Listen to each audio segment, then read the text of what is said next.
Job chapitre 41. Nul n'est assez hardi pour l'exciter. Qui donc me résisterait en face? De qui suis-je le débiteur? Je le payerai.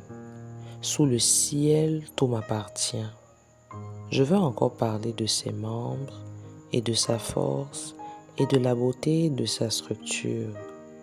Qui soulèvera son vêtement? Qui pénétrera entre ses mâchoires?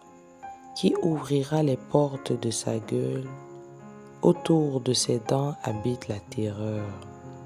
Ses magnifiques et puissants boucliers sont unis ensemble comme par un sceau. Ils se serrent l'un contre l'autre et l'air ne passerait pas entre eux. Ce sont des frères qui s'embrassent, se saisissent, demeurent inséparables. Ses éternuements font briller la lumière. Ses yeux sont comme les paupières de l'aurore. Des flammes jaillissent de sa bouche, des étincelles de feu s'en échappent.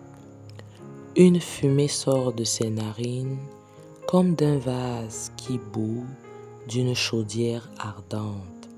Son souffle allume les charbons, sa gueule lance la flamme.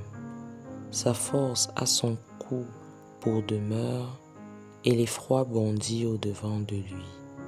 Ses parties charnues tiennent ensemble, fondues sur lui, inébranlables. Son cœur est dur comme la pierre, dur comme la meule inférieure.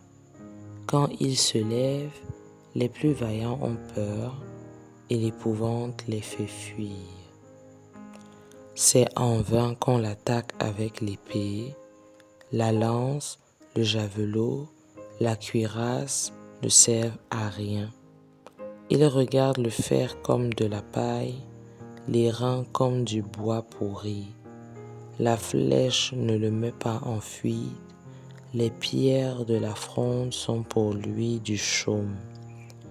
Il ne voit dans la massue qu'un brin de paille, il rit au sifflement des dards.